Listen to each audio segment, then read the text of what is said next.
నమస్తే, welcome to big TV special interview. నేనేమన్నారు Mahbubnagar ఆసక్తికరమైనటువంటి ఎన్నికల్లో భారీ విక్టరీ సాధించి ప్రజల మధ్య ఉన్నటువంటి నాయకుడు ఎన్ఎం శ్రీనివాసరెడ్డి గారు మనతో పాటు ఈరోజు స్టూడియోలో ఉన్నారు. పార్లమెంట్ ఎన్నికలు సమీపిస్తున్న వేళ రాష్ట్రంలో రాజకీయ పరిస్థితులు ఏ విధంగా ఉన్నాయి, ముఖ్యంగా పాలమూరు జిల్లాలో పరిస్థితి ఎలా అనిపిస్తుందో వారి మాటలు అడుగు తెలుసుకుందాం. సార్ నమస్కారం. నమస్కారం. సో ముందుగా మీకు మరొక్కసారి కంగ్రాచులేషన్స్. ఎందుకంటే అంత ఆసక్తికరమైనటువంటి పోరులో అద్భుతమైనటువంటి విక్టరీ కొట్టారు. సో మీ పార్టీ అధికారంలోకి వచ్చిన తర్వాత 100 రోజులు పూర్తి చేసుకుంటుంది. ఈ 100 రోజుల పాలనకి మీరు ఎన్ని మార్కులు ఇస్తారు? మీ యొక్క పెర్ఫార్మెన్స్కి మీరు ఎన్ని మార్కులు వేసుకుంటారు? ఈ 100 రోజులు అనేది పరిపాలనలో చాలా కొద్ది సమయం. కాకపోతే గత ప్రభుత్వం అనుసరించిన పంతాకు భిన్నంగా ప్రజాపాలన చేయాలని ఏదైతే ప్రజలకు వాగ్దానం చేసినామో ఆ దిశగా మేము ప్రయాణం చేస్తూ ఉన్నాం. మా గౌరవ ముఖ్యమంత్రి గారు ప్రమాణ స్వీకారం రోజే ప్రగతి భవన్లోని కంచెలను బద్దలు కొట్టి ముఖ్యమంత్రి కావచ్చు, మంత్రులు కావచ్చు, ఎమ్మెల్యేలు కావచ్చు ప్రజలకు అందుబాటులో ఉంటారు, వాళ్ళ సమస్యల పరిష్కారం కోసం కృషి చేస్తారు అని చెప్పి ఒక గొప్ప మెసేజ్ని ఇచ్చిండ్రు. అంటే ఒక పాజిటివ్ నోట్ తోటి ఈ ప్రభుత్వ ప్రయాణం మొదలైంది. అలాగే 6 హామీలు ఇచ్చినాం. ఎలక్షన్లో మేనిఫెస్టోలో 6 గ్యారంటీలు ఇస్తే విధ్వంసమైన ఆర్థిక వ్యవస్థ కళ్ళ ముందు కనబడుతున్నా ఏదోలాగా సుధరాయించుకొని ఒక్కొక్క హామీని కూడా గ్రౌండింగ్ చేసే కార్యక్రమం మన ముఖ్యమంత్రి గారు చేస్తూ ఉన్నారు. కాబట్టి ప్రజల్లో కాంగ్రెస్ పార్టీ అంటే ఇచ్చిన మాట తప్పదు, ఎన్ని ఇబ్బందులు ఉన్నా కూడా మెల్లగా ఒక్కొక్క హామీని కూడా నెరవేరుస్తుందన్న విశ్వాసాన్ని మాత్రం మేము ప్రజల్లో చూరగొనగలిగినాం. అలాగే పోలీసు వ్యవస్థలు, రెవెన్యూ వ్యవస్థ, అధికార వ్యవస్థ ఇవన్నిటిని ఉపయోగించుకొని గత ప్రభుత్వం పాలన చేసింది. ఎమ్మెల్యేల అరాచకం, మంత్రుల అరాచకం, కార్యకర్తల అరాచకం కొనసాగింది. కానీ ఇప్పుడు అవేవీ లేకుండా స్వేచ్ఛాయుత వాతావరణంలో అందరూ కూడా తమ పనులు తాము చేసుకుంటూ ఉన్నారు.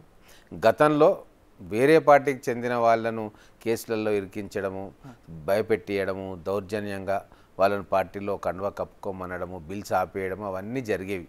ఇప్పుడు అటువంటివి ఏవీ లేవు. అవతల పార్టీ వాళ్ళు కూడా స్వేచ్ఛగా తమ పనులు తాము చేసుకుంటూ ఉన్నారు.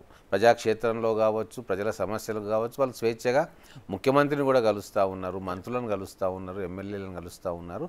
ఒక నిర్బంధ వాతావరణం నుంచి ఒక స్వేచ్ఛా వాతావరణంలోకి తెలంగాణ అడుగులు పడ్డది 100 సంవత్సరాల్లో, 100 రోజుల్లో. ఓకే, అయితే ఎన్నికలకు ముందు నేనే బిగ్ టీవీ తరపున ప్రతినిధిగా మీ దగ్గరికి వచ్చా, ప్రజల మధ్యనే మీ ఇంటర్వ్యూ తీసుకున్నా. అప్పుడు ఒక ఆసక్తికరమైనటువంటి పాంప్లెట్లు నేను చూశాను. కాంగ్రెస్ పార్టీ ఏమో 6 గ్యారంటీ స్కీములు ఇస్తే మీరు 7వ హామీ అంటూ ఒక నినాదాన్ని తీసుకెళ్లారు. ఆ 7వ హామీ ఏమిటి, ఇప్పుడు నెరవేరిందా? డిసెంబర్ 3వ తారీఖే నా 7వ గ్యారంటీ అమలుకు వచ్చేసింది. అప్పుడు ఇంతకుముందు చెప్పినట్టుగా నిర్బంధము, బెదిరించడము, దౌర్జన్యాలు, భూ కబ్జాలు ఇవన్నీ ఉండేటివి. ఇప్పుడు అవన్నీ ఏమీ లేవు. ఎందుకంటే ఎమ్మెల్యేకి ఆసక్తి లేనప్పుడు మిగతా అన్నీ కూడా కింది వాళ్ళు కూడా అలాగే ఉంటారు. కరెక్ట్. ఇప్పుడు ఎమ్మెల్యేనే భూ కబ్జాదారుడు అయిపోయి ఎక్కడ ల్యాండ్ దొరుకుతుందా, ఎక్కడ గవర్నమెంట్ భూమిని కబ్జా చేద్దామా, ఎక్కడ గవర్నమెంట్ రికార్డులను తారుమారు చేద్దామన్న ఆసక్తి ఎమ్మెల్యేకు, ఎమ్మెల్యే కుటుంబానికి, వాళ్ళ అంచర్లకు ఉన్నప్పుడు చాలా దారుణాలు జరుగుతాయి. ఇప్పుడు అక్కడ నేనే కాదు, కాంగ్రెస్లో గెలిచిన ఏ ఎమ్మెల్యే కూడా అటువైపు కూడా ఆలోచించట్లే. ఎందుకంటే ప్రజల కోసం పోరాటం చేసి 10 సంవత్సరాల సుదీర్ఘ విరామం తర్వాత ప్రజలతోటి ఎన్నుకోబడ్డాడు కదా, ప్రేమతోటి. కాబట్టి ప్రజల కోసం పనిచేయాలనుకుంటున్నారు. కానీ తమ కోసం, తమ స్వార్థం కోసం పనిచేయాలని చెప్పి మేము అనుకోవట్లేదు, మా జిల్లాలో ఎమ్మెల్యేలు అనుకోవట్లేదు, తెలంగాణలో ఉన్న కాంగ్రెస్ ఎమ్మెల్యేలు కూడా అనుకోవట్లేదు. గత ప్రభుత్వంలో ఉన్నటువంటి శ్రీనివాస్ గౌడ్ మీద వ్యతిరేకత మీద, లేదా కాంగ్రెస్ పార్టీ వేవులను మీరు గెలిచారా, లేకపోతే మీ స్వశక్తితో గెలిచారా అనేటువంటి ఒక ప్రశ్న అయితే ఉత్పన్నం అవుతుంది. దీనికి ఏం సమాధానం చెప్తారా? ఒకటండి, ఇప్పుడు గెలుపోవటంలు అనేది నార్మల్గా ఎంత పెద్ద వేవ్ వచ్చినా సరే 20,000 మెజారిటీ వస్తే చాలా పెద్ద మెజారిటీ ఇప్పుడున్న సందర్భంలో. ఏదో తెలంగాణలో ఒక 5-6 నియోజకవర్గాలు ఎక్కువ మెజారిటీతో వస్తాయి. అంటే ఆ 20,000 మెజారిటీ రావడం అనేది కూడా అన్ని ఫ్యాక్టర్స్ కలిస్తేనే వస్తుంది. ఒకటి, ప్రభుత్వాన్ని గద్దెదించాలి అంటే బీఆర్ఎస్ ప్రభుత్వాన్ని గద్దెదించి కాంగ్రెస్ ప్రభుత్వాన్ని గద్దెనెక్కియాలి అనేది ఒక ప్రథమ కోణం ఉంటుంది. దాంట్లో కూడా మరి ఎందుకు గద్దెనెక్కియాలి అంటే ముఖ్యమంత్రిగా ఎవరు ఉంటారనేది కూడా ఒక కోణం ఉంటుంది. అదొకటి. తర్వాత ప్రభుత్వం లోకల్ క్యాండిడేట్ ఎవరైతే ఎమ్మెల్యే క్యాండిడేట్ ఉన్నాడో అది కూడా ఒక ప్రధానమైన పాత్ర పోషిస్తుంది. మొన్న బహిరంగ సభలోనే రేవంత్ రెడ్డి గారు ప్రకటించారు, ఈ 100 రోజుల పాలన రెఫరెండంగానే మేము ముందుకు వెళ్తున్నాం, మమ్మల్ని ఆశీర్వదించండి, ఖచ్చితంగా మళ్ళా సేమ్ రిజల్ట్స్నే రిపీట్ చేస్తామని చెప్తున్నారు. సో గ్రౌండ్లో మీకు అది కనిపిస్తుందా? 64 సీట్లు వచ్చాయి మాకు మొన్న. అంతకంటే అసెంబ్లీ సెగ్మెంట్ల వారీగా అంతకంటే ఎక్కువ సీట్లలో మాకు మెజార్టీ రాబోతూ ఉంది. ఖచ్చితంగా 17 పార్లమెంట్ స్థానాల్లో మేము 14 పార్లమెంట్ స్థానాలు గెలుస్తాం. ప్రజలు పాజిటివ్ దృక్పథంతో ఉన్నారు. కాంగ్రెస్ పార్టీ ఇప్పుడే వచ్చింది, సరైన అడుగులే వేస్తూ ఉంది, ప్రజల కోసం సిన్సియర్గా పనిచేస్తుంది, ప్రజల సమస్యలను పరిష్కరించే దిశలో వాళ్ళు ప్రయాణం కొనసాగిస్తున్నారన్న నమ్మకం ప్రజల్లో ఏర్పడింది. కాబట్టి ఈరోజు ఇప్పుడు బీఆర్ఎస్కు ఓటేసి లాభం లేదు కదా. వాళ్ళు గల్లీలో లేరు, ఢిల్లీలో లేరు. సరే బీజేపీ అంటే కేంద్రంలో ఉంటుంది కాబట్టి ఆ కోణాల వాళ్ళు ప్రచారం చేసుకుంటారు. కానీ బీఆర్ఎస్కు ప్రచారం చేసుకోవడానికి ఏమీ లేదు. వాళ్ళు అధికారంలో ఉన్నప్పుడు తెలంగాణ అనే పదాన్ని తీసి భారతీయ అనే పదాన్ని పెట్టి బీఆర్ఎస్గా మార్చుకున్న తర్వాత ఈ స్వంత రాష్ట్రంలోనే వాళ్ళకి సీట్లు రాలేదు. ఇప్పుడు మిగతా ఒరిస్సాలో వాళ్ళ యూనిట్ లేదు, రద్దయిపోయింది. ఛత్తీస్గఢ్లో లేదు, ఆంధ్రాలో వాళ్ళ ప్రెసిడెంటే మారిపోయిండు పార్టీ, మహారాష్ట్రలో దుకాణం బంద్ అయిపోయింది. కాబట్టి జాతీయ రాజకీయాల్లో నేను గుణాత్మకమైన మార్పు తెస్తా, నాకు ఓట్లేయండి అని చెప్పే పరిస్థితి ఇప్పుడు కేసీఆర్కు లేదు. ఎందుకంటే సొంతంగానే ఓడిపోయిండు. మొత్తం బీఆర్ఎస్లో ఉన్న నాయకులందరూ కూడా ఈ పార్టీలో ఉంటే మాకు లాభం లేదని పక్కచూపులు చూస్తూ ఉన్నారు. ప్రజలు కూడా బీఆర్ఎస్ను తిరస్కరించారు. ఉమ్మడి మహబూబ్ నగర్ అంటే పాలమూరు జిల్లాలో 14 నియోజకవర్గాలకి 12 కాంగ్రెస్ పార్టీ గెలుచుకోవడం జరిగింది. ఇక మహబూబ్ నగర్ పార్లమెంట్ సెగ్మెంట్లో ఆల్మోస్ట్ ఆల్ 7 కూడా మీరే గెలుచుకునే పరిస్థితి.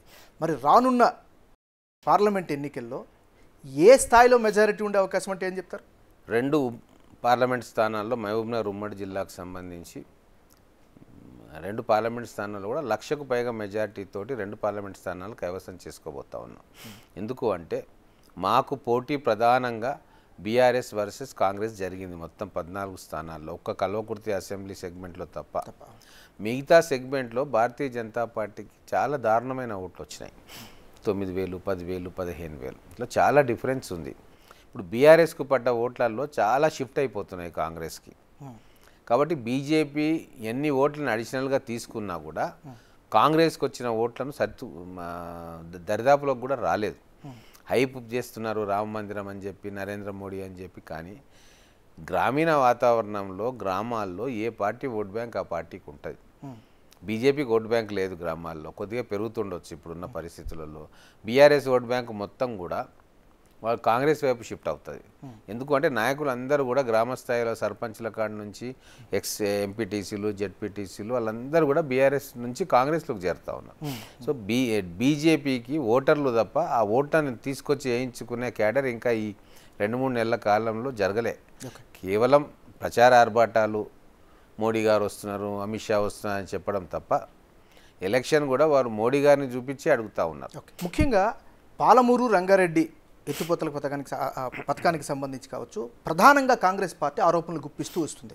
మరి దీనికి టైం బౌండ్ పెట్టి సమస్యను పరిష్కరించే ఎజెండా ఏమైనా ఆలోచిస్తున్నారా? దాని అడుగులు వేస్తున్నారా ఆ దిశగా? చాలా పొరపాటు జరిగింది పాలమూరు రంగారెడ్డి ప్రాజెక్టు విషయంలో.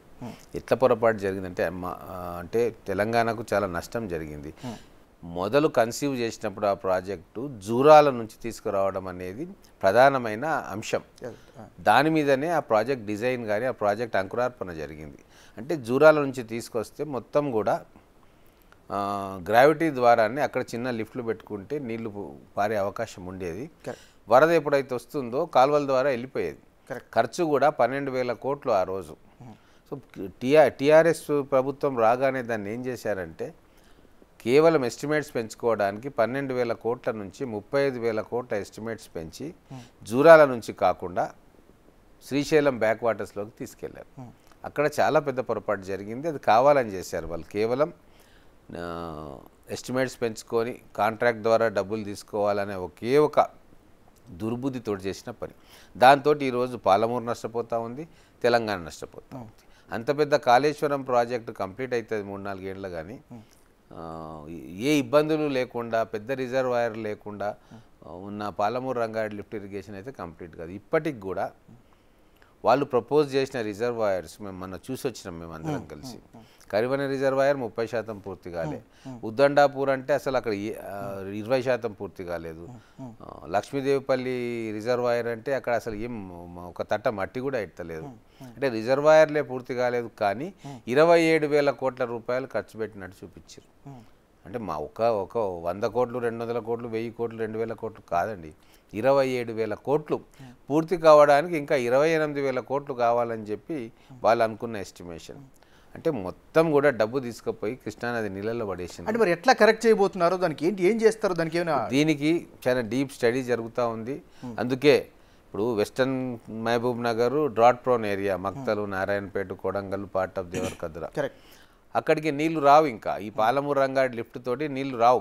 శ్రీశైలం నుంచి రావాలంటే ఇంకా రావు, వచ్చేది ఉంటే వచ్చుతుండే కానీ రావు, అది వైబుల్ ప్రాజెక్ట్ కాదు. అందుకే గౌరవ ముఖ్యమంత్రి గారు తర్వాత ఇరిగేషన్ మినిస్టర్ కూర్చొని వెస్ట్ మహబూబ్ నగర్కు కృష్ణా నుంచి జూరాల నుంచి తీసుకునేటట్టుగా ఇంకొక మినీ ప్రాజెక్టు 3,000 కోట్లతోటి స్టార్ట్ చేసి శంకుస్థాపన చేసారు. అది నాకు తెలిసి 2 ఏళ్లలో కంప్లీట్ అయిపోతుంది. ఇట్లా ఎక్కడికక్కడ నీళ్ళు వచ్చే ప్రాజెక్టు టేకప్ చేస్తే తప్ప ఆ Palamuru Rangareddy lift irrigation project కింద అయితే ఆయకట్టు అనుకుంటామో ఆయకట్టుకు నీళ్ళు అందించలేము. కల్వకుర్తి ఆల్రెడీ అక్కడనే ఉంది. ఆ కల్వకుర్తి ద్వారానే 2 లక్షల ఎకరాలు నీళ్లు బారియవచ్చు. ఇంకా అదనంగా కూడా ఆయకట్టు నిర్మాణం చేయొచ్చు.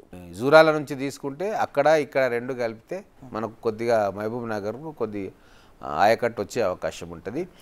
తర్వాత కల్వకుర్తి, భీమా, నెట్టెంపాడు, కోయిల్ సాగర్లో ఇంకా పెండింగ్ వర్క్స్ ఉన్నాయి.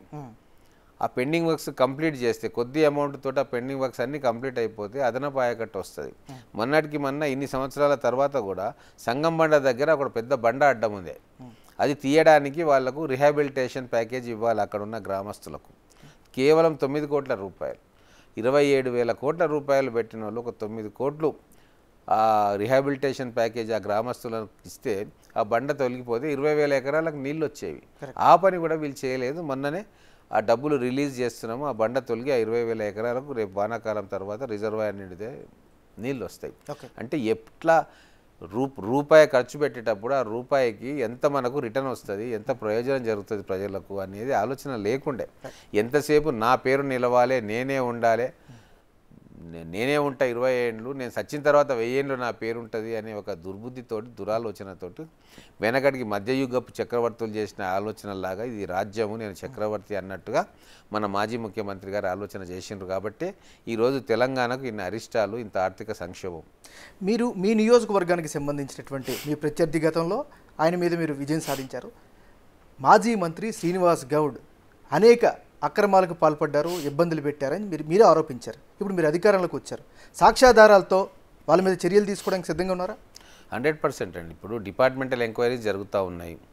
ఎక్కడ తప్పు జరిగినా, ఏ డిపార్ట్మెంట్లో అధికారులు తప్పు చేసినా, గతంలో ఉన్న రాజకీయ నాయకుల ప్రమేయం ఉన్నా ఖచ్చితంగా ఎంక్వైరీ రిపోర్ట్లు వచ్చిన తర్వాత చర్యలు ఉంటాయి. ఒక డెలిబరేట్ స్టేట్మెంట్ ఒకటి ఇచ్చారు. 70 ఏళ్ల తెలంగాణ గోస తీర్చే మొనగాడు రేవంత్ రెడ్డి అని చెప్పారు. అంటే అంత డెలిబరేట్ స్టేట్మెంట్ అండి. ఇంతకుముందు కూడా చాలా పెద్ద పెద్ద నాయకులు, ముఖ్యమంత్రులు చేశారుగా.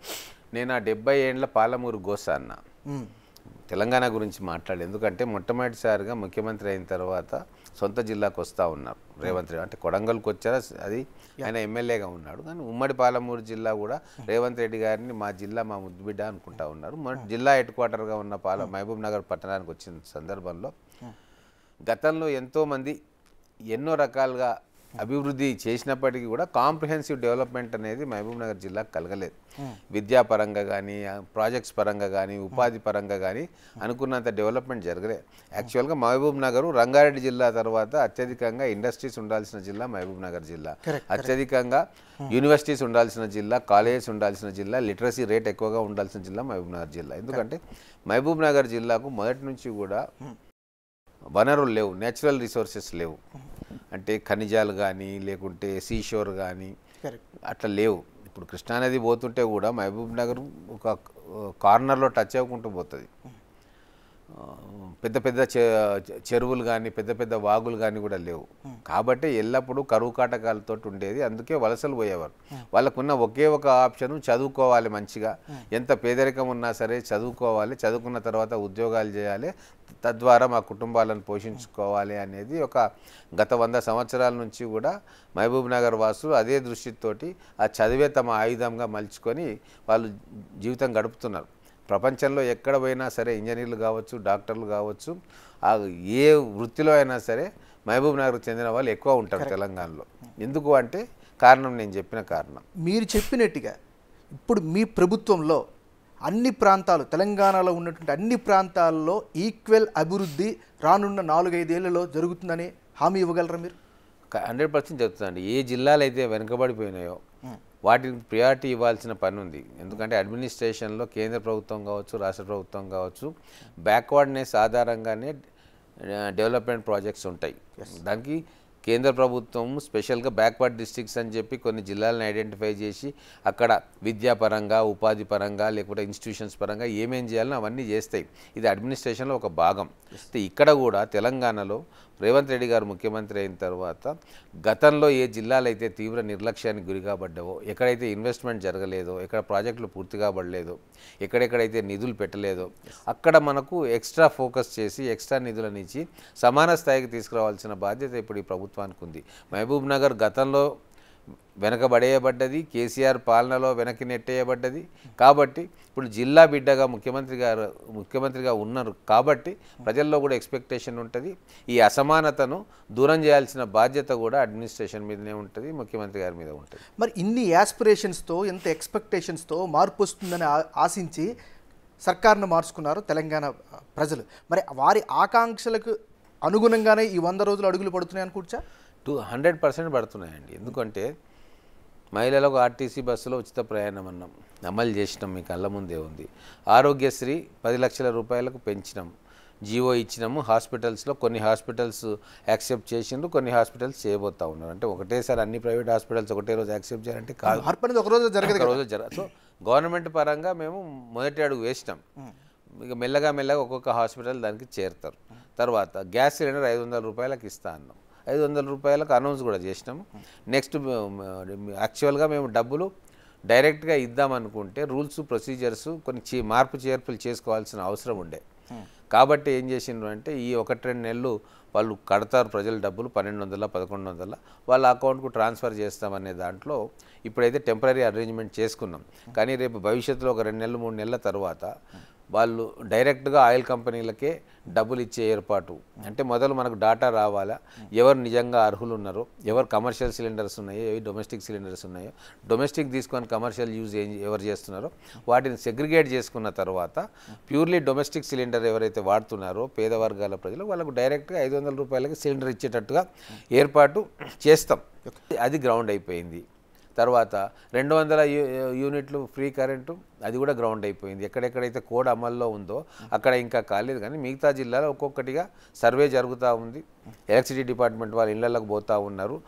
200 యూనిట్ల కంటే తక్కువ ఉన్న ఇళ్లలో 0 బిల్ చేస్తూ ఉన్నారు. అది కూడా పేద వర్గాలకి. రైతు భరోసా గురించి కూడా టీఆర్ఎస్ వాళ్ళు ఏవో మాట్లాడుతూ ఉన్నారు. 5 ఎకరాల లోపల ఉన్న వాళ్ళందరికీ కూడా రైతు భరోసా పడ్డది. అయితే ఎందుకు డిలే అవుతుంది 5 ఎకరాల పైన ఉన్న వాళ్ళకు అంటే చాలామంది ఏదైతే భూస్వాములు ఉన్నారో 50 ఎకరాలు 100 ఎకరాలు ఉన్నవాళ్ళు, తర్వాత ఆల్రెడీ రికార్డ్స్లలో అగ్రికల్చర్ భూమిగా ఉండి ఇక్కడ రియల్ ఎస్టేట్ చేసి ప్లాట్స్ చేసి అమ్మినరు, చెట్లు గుట్టలు అడవులు ఉన్నాయో ఆ ప్రాంతాలను ఎలిమినేట్ చేసి జెన్యూన్గా రైతుకే డబ్బు ఇవ్వాలన్న దాంట్లో మిగతాది కొద్దిగా ఆలస్యం అవుతూ ఉంది. అది కూడా రాబోయే రోజుల్లో ఇప్పుడు ఎలక్షన్ కోడ్ వస్తుంది కాబట్టి ఇవ్వలేము, కోడ్ అయిపోయినాక వాళ్ళకు కూడా పడుతుంది. అయితే శ్రీనివాస్ రెడ్డి ఒక విషయం చెప్పండి, మొన్న ఎన్నికల్లో డబుల్ బెడ్రూమ్ అంశం అనేది చాలా పెద్ద ఇష్యూ అయింది, నో డౌట్ ఇన్ ఇట్. దాని ద్వారా హైలైట్ చేయగలిగారు మీ పార్టీ పరంగా, తద్వారా లబ్ధి పొందారు, అధికారంలో కూడా వచ్చారు. మరి ఇప్పుడు ఇందిరమ్మ ఇల్లుకి సంబంధించి కూడా మీ ముందు చాలా పెద్ద టాస్క్ ఉంది కంప్లీట్ చేయడానికి. సో మీరు ఇచ్చినటువంటి ఆ హామీని 100% చేస్తామనే ధైర్యం ఉందా, లేదా నమ్మకం ఉందా? లేదండి, మా మోడల్ కరెక్ట్ మోడల్. ఎప్పుడు కూడా అడ్మినిస్ట్రేషన్లో మీరు ఎంచుకున్న మోడల్ పర్ఫెక్ట్ ఉండాలా, డెలివరబుల్ మోడల్ ఉండాలా. డబల్ బెడ్రూమ్ స్కీమ్ కానీ, దళిత బంధు 10 లక్షలు దళితులకు ఇవ్వాలనే స్కీమ్ కానీ అది అమలుకు ఈజీగా సాఫీగా అమలు చేసే స్కీమ్స్ కావవి. కేవలం కేసీఆర్ తనకు పేరు రావాలి, డైవర్షన్ చేయాలి పబ్లిక్ని అని చెప్పి ఆ 2 స్కీములు అమలు చేశారు. ఎందుకు ఈ మాట చెప్తున్నాను అంటే, గతంలో ఇందిరమ్మ ఇండ్లు అని చెప్పి 30 లక్షల ఇండ్లను ఉమ్మడి ఆంధ్రప్రదేశ్లో కాంగ్రెస్ ప్రభుత్వంలో ఉన్నప్పుడు కట్టుకున్నారు పేదలు. అంటే గుడిసె ఉన్న ప్రతి ఒక్కడు కూడా తన మీద చెత్త వేసుకునే ఏర్పాటు చేసుకున్నాడు, పక్కా ఇల్లు కట్టుకున్నాడు. ఆ రోజు కాస్ట్ 1 లక్షలో వచ్చేది. అయితే దాన్ని సిస్టమేటిక్గా వాళ్ళు కొద్దిగా కట్టుకున్న తర్వాత బిల్లు ఇవ్వడము, ఫుటింగ్స్కు ఇంత, తర్వాత గోడలు లేస్తే ఇంత, స్లాబ్ పడితే ఇంత, ఒక సిస్టమేటిక్గా ఆన్లైన్లోనే వచ్చేటివన్నీ.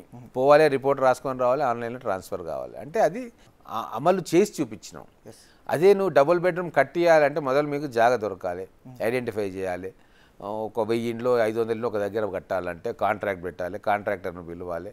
ఇప్పుడు ఇవన్నిటి కూడా ఏమవుతుందంటే అది అంత ఈజీగా అమలయ్యే స్కీమ్స్ కావు. కానీ కాంగ్రెస్ పార్టీ అంటున్నారు, మొన్న బహిరంగ సభలో కూడా చెప్తున్నారు, ఎక్స్పీరియన్స్ లేనటువంటి రేవంత్ రెడ్డి మమ్మల్ని అడిగితే మేము చెప్తాం కదా ఎలా చేయాలి అట్లా చేయాలి చెప్తా ఉన్నాడు. డబుల్ బెడ్రూమ్ స్కీమ్ ఎట్లా తగలబడ్డది, మేడిగడ్డ ప్రాజెక్ట్ని ఎట్లా కట్టిండ్రు, అది ఎట్లా కూలిపోతావు, గా ఎక్స్పీరియన్స్ మాకేం అవసరం లేదు. కాంగ్రెస్ పార్టీ కట్టిన ప్రాజెక్టులు ఇప్పటికి కూడా 60 ఏళ్ళు 70 ఏళ్ళైనా చెక్కు చెదరకుండా అట్టనే నిలబడ్డాయి.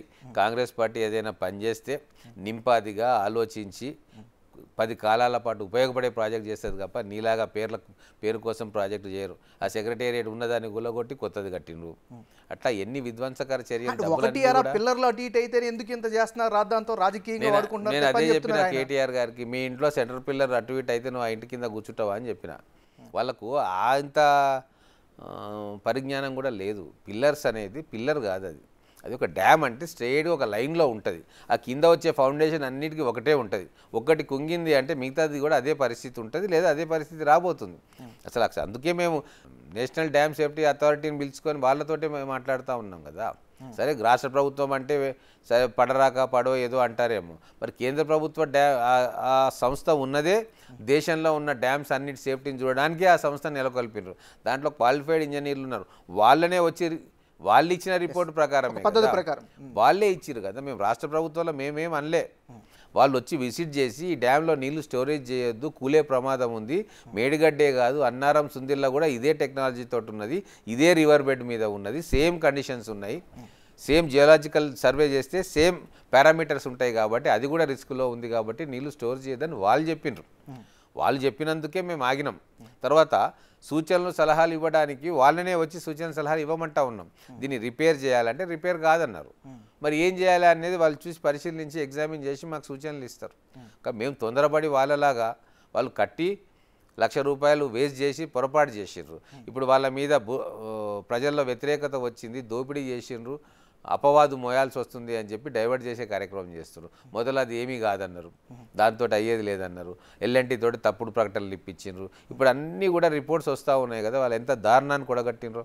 అంటే సెంట్రల్ డిజైన్ ఆఫీస్ ఏదైతే స్టేట్లో ఉంటుందో ఆ ఇంజనీర్లకు సంప్రదించకుండానే, డిజైన్ లేకుండానే వాళ్ళు ఇష్టం ఉన్నట్టు కాంట్రాక్టర్ చెప్పిన డిజైన్ ఇచ్చిండ్రు. మరి కాంట్రాక్టర్ చెప్పిన డిజైన్ ఇస్తే కాంట్రాక్టర్ ఏం డిజైన్ ఇస్తాడు? ఈజీగా అయిపోయేటట్టు 1000 కోట్లు మిగిల్చే డిజైన్ ఇస్తాడు తప్ప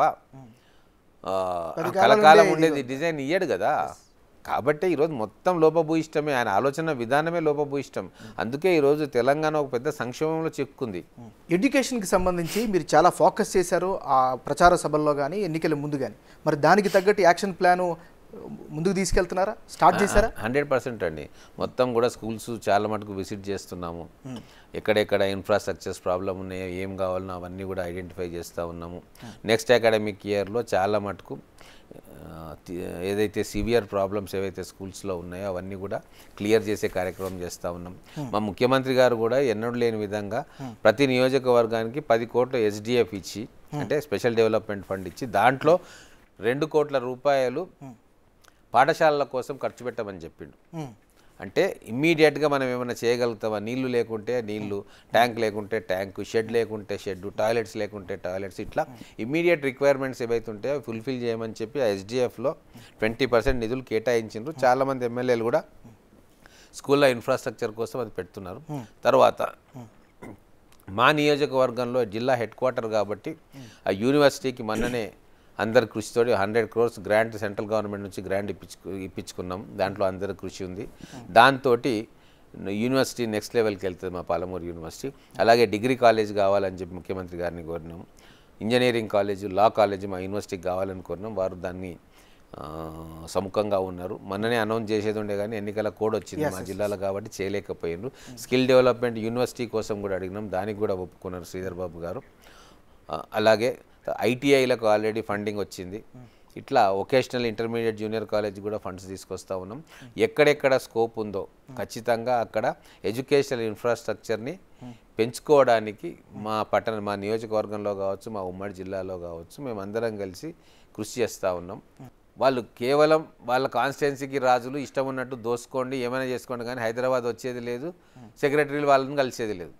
ఎందుకు అంటే వాళ్ళందరూ సీఎం ఆఫీస్ ఇప్పుడు ఏవైతే పేర్లు వస్తూ ఉన్నాయో టాని కానీ పీని కానీ ఒక కోటరీ ఉండే వాళ్ళు చెప్పినట్టు వినాలి, లేకుంటే పోస్టింగ్లు ఉండవు, ఎమ్మెల్యేకి వాల్యూ లేకుండే. కానీ ఇప్పుడు ప్రిన్సిపల్ సెక్రటరీ గారి దగ్గర కూడా ఒక ఎమ్మెల్యే పోయిందంటే కూర్చొని ఏం కావాలి ఏందని నోట్ చేసుకొని గౌరవప్రదంగా ఒక ప్రజాప్రతినిధికి ఇచ్చే విలువ ఇచ్చి పంపిస్తున్నారు. చాలా మార్పు వచ్చింది. నేను ఎమ్మెల్యేల కొత్తలో ఒక ప్రిన్సిపల్ సెక్రటరీ దగ్గరికి పోతే లేకుండే ఆఫీస్లో. ఓకే, ఇంకా వాళ్ళకి అలవాటు కాలే. ఆ కోటరీలో అతి కీలకంగా ఉన్న వ్యక్తి ప్రిన్సిపల్ సెక్రటరీగా ఉండే సాయంత్రం పుట్ట పోయినా లేరని చెప్పిండు పిఏ. మళ్ళీ పొద్దున పోయినా వాళ్ళ పిఎస్ఓ పీరియడ్ అడుగుతున్నా, లేదు అసెంబ్లీలో ఉన్నాడు, అసెంబ్లీ జరుగుతున్నాయి, అసెంబ్లీ నుంచే వస్తున్నా, లేడు అసెంబ్లీలో లేడు కదా అన్న. ఫోన్ చేయంటే ఫోన్ చేయరు సార్ అట్లా అన్నాడు. అంటే వాళ్ళ బల్పు చూడండి. అప్పుడు ప్రిన్సిపల్ సెక్రటరీలు వాళ్ళందరూ తమాషాలు చేస్తున్నావా, ఎమ్మెల్యే నిన్న వచ్చిన ఆయన నాకు కాల్ చేసేది ఉండే, ఎందుకు వచ్చిన ఎమ్మెల్యే గారు మీరు అని. నా పర్సనల్ పనికి రాలేదు, ప్రజా సమస్యల కోసం వచ్చిన. ఈరోజు వస్తే మళ్ళీ లేడంటారు, కనీసం ఫోన్ కూడా చేయమంటే ఫోన్ చేయొద్దు సార్ అంటున్నావు, మీకు బల్బ్ ఎక్కింది బిడ్డలారా 10 సంవత్సరాలని చెప్పి తిట్టి ఆ ఫోన్ తీసుకొని ఆ ప్రిన్సిపల్ సెక్రటరీతో మాట్లాడి మీరు ఎందుకు రాలేదు ఆఫీస్కు అంటే, సారీ సార్ నా వెన్నునొప్పి వస్తుందో ఏదో రీజన్ చెప్పిండు. ఆయన సస్పెండ్ చేసి అవతల పడేస్తున్నారు. ఇప్పుడు అనుకోండి, మీ నియోజకవర్గ ప్రజలకు కావచ్చు లేకపోతే రాష్ట్ర ప్రజలకు కావచ్చు, రానున్న పార్లమెంట్ ఎన్నికలకు సంబంధించి ఏం చెప్తారు? ఒకటే, ఇప్పుడు నిధులు వచ్చేటివి రాష్ట్రం నుంచి వస్తాయి. కేంద్ర ప్రభుత్వం ఎన్ని నిధులు ఇచ్చినా ఏమిచ్చినా అది రాష్ట్రం ద్వారానే అడ్మినిస్ట్రేటివ్ మెషినరీ రాష్ట్రాందే ఉంటుంది. కేంద్ర ప్రభుత్వం డైరెక్ట్గా ఏ స్కీమ్ కూడా ఇంప్లిమెంట్ చేయలేదు. ఈరోజు మేము కేంద్రంతో మంచి రిలేషన్స్ తోటి ఎంత ఎక్కువ నిధులు తీసుకురావాలో అంత తీసుకొస్తూ ఉన్నాం. ఒక మంచి పరిపాలన సాగుతూ ఉంది. ఎమ్మెల్యే నుంచి, లోకల్ బాడీస్ నుంచి ఎమ్మెల్యే కావచ్చు, ఎంపీ కావచ్చు, ముఖ్యమంత్రి గారు కావచ్చు, ఒక లైను 10 సంవత్సరాల్లో బీఆర్ఎస్ బీజేపీ ఎట్లా పనిచేసినాయో మనకు తెలుసు. ఇప్పుడు ఏమవుతుందంటే గౌరవ ముఖ్యమంత్రి గారు ఎటువంటి బేసిజాలు లేవు, ప్రధానమంత్రితో మాట్లాడతారు, నిధులు తీసుకొస్తారు, మన రాష్ట్రానికి ఏవైతే హక్కుగా నిధులు రావాలనో అవన్నీ తీసుకొస్తారు. ఇక్కడ ఎమ్మెల్యేలు కష్టపడి పనిచేసే మనస్తత్వం ఉన్న వాళ్ళు. కాబట్టి ఈ రాష్ట్ర ప్రభుత్వానికి బలాన్ని చేకూర్చే విధంగా మీరు 14-15 ఎంపీలను గెలిపిస్తే ఇదే ఫోర్స్ తోటి ఢిల్లీలో ఇంకా ఎక్కువ నిధులు తీసుకురావచ్చు. బీజేపీ వాళ్ళు ఏమంటారంటే మాది గవర్నమెంట్ కాబట్టి మమ్మల్ని ఎంపీలు చేస్తే చేయొచ్చు, మేము నిధులు తీసుకొస్తామంటే వీళ్ళకి కనీసం మోడీ గారి దగ్గర నిలబడి మాట్లాడే అది కూడా ధైర్యం కూడా లేదు కదా. ఉండుంటే ఇప్పుడు పాలమూరు రంగారెడ్డి పరిస్థితి అట్లెందుకు ఉంటుండే, ఫండ్స్ రాకుండా ఇట్లెందుకు ఉంటుండే. ఎందుకంటే వీళ్ళు వాళ్ళ బాధ్యతను వాళ్ళు ఏ రోజు కూడా సరిగ్గా నిర్వర్తించలే బీజేపీ నాయకులు. కాబట్టే మన ముఖ్యమంత్రి గారికి అండగా బలాన్ని ఇవ్వాల్సిన బాధ్యత ఇప్పుడు తెలంగాణ ఓటర్కు ఉంది. మార్పు కోరుకున్నారు కాబట్టి మీరు ఓట్లు వేసిండ్రు కదా, మరి ఇమ్మీడియట్గా ఇప్పుడు ఇంకో పార్టీకి వస్తే అంత గందరగోళం అవుతుంది. దీన్నే మీరు ఇంకో అవకాశం ఇచ్చి ఇంకో 14 మంది ఎంపీలను గెలిపిస్తే మీరు ఏదైతే మార్పు కోరుకుంటున్నారో ఆ బలమైన టీం అవుతుంది. మనం అనుకున్న రీతిలో తెలంగాణలో అభివృద్ధికి మన కళ్ళ ముందు చూడగలుగుతాం. థ్యాంక్ యూ సో మచ్ అండి, and wish you good luck also. Thank you. ఇది ఇవాళ స్పెషల్ ఇంటర్వ్యూ. చూస్తూనే ఉండండి బిగ్ టీవీ.